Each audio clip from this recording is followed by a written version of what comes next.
Guess what I have, everybody? Go shrimp!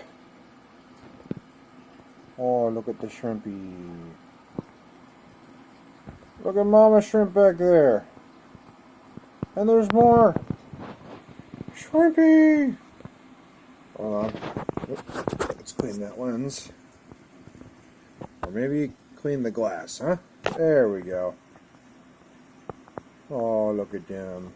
There's another one. Somewhere. You know, if I thought finding regular old colored shrimp in a tank was hard, ghost shrimp are a whole nother level, you know? They're all clear and all this stuff. But, anywho, the other day, I finally decided to go down to the Petco and get myself some shrimp again. And as I said before in a few previous videos, I have a roadmap that I'm going to try to adhere to. And the first thing I was going to get was ghost shrimp.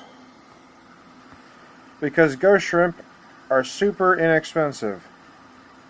They're easy to take care of, they're not picky, and they're super duper spunky. So what they lack in color, they really make up for in personality. And these guys have a ton of personality. They're super goofy, and they're all females. Now, I got these 4 specific ghost shrimp because they all had eggs. They all had eggs.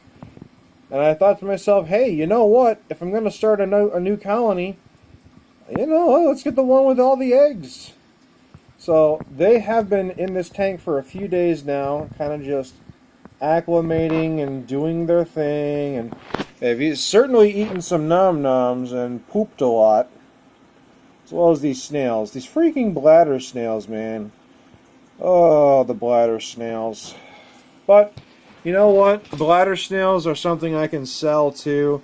A long time ago, I used to sell bladder snails to people who eat, or people who have puffers, or cichlids that eat them.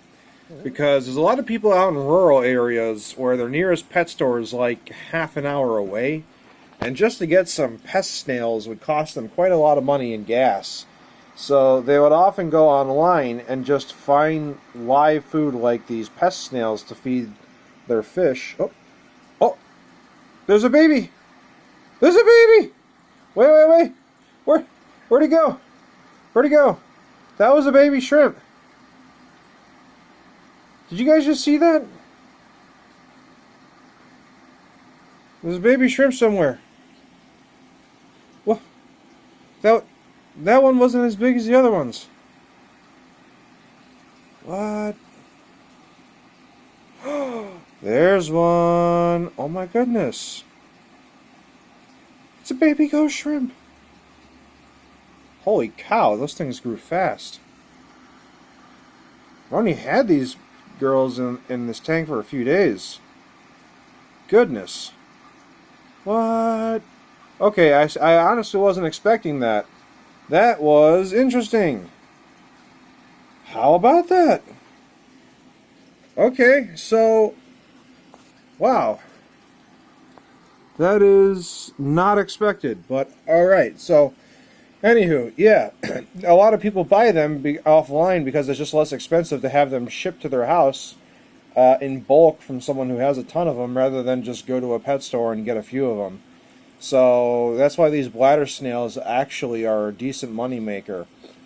And although I can do that, and that's not a problem, it's probably the easiest thing in the world to do, it's just so tedious because you have to gather hundreds at a time to justify a $10 purchase on the end of the buyer.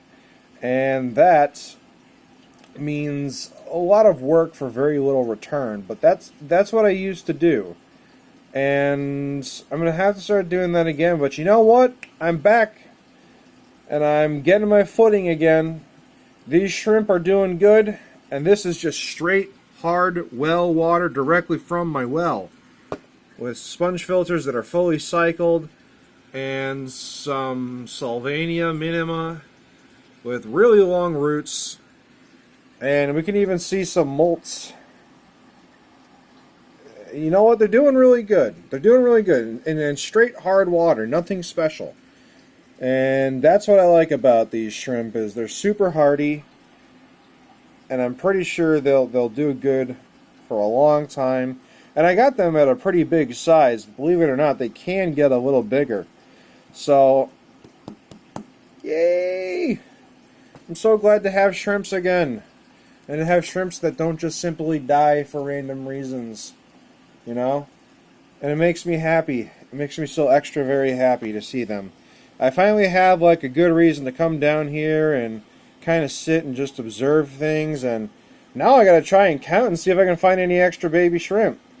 Because, let's see, I guess all the eggs on her swimmeret's hatched. I don't see any more eggs on her tail here. So there's got to be a few babies hopping around, but I bet most of them are right on that sponge filter somewhere. Because that's where a lot of the biofilm collects. So I'm going to look around there, but I'll probably add some Bacter AE. Just because I'm not sure these shrimp necessarily eat all that much biofilm, but I'm going to add a little bit anyway. And I also got to add some more food. They ate all their nom-noms. So these little girls are acclimating well. It's been a few days since I got them, and I couldn't be happier right now. So, step 1, getting my confidence back after the big crash and losing 2 colonies. Well, not losing 2 colonies. I lost 1 colony ultimately, because the yellow shrimp are actually still alive in this tank. They're just really young, so, you know, not all is lost. But that's the big update, guys. I can't wait to show you more stuff as it happens. I'm currently trying to source panther crabs, but let me know what you guys want to see first. Do you want to see panther crabs? Or do you want to see giant freshwater prawns?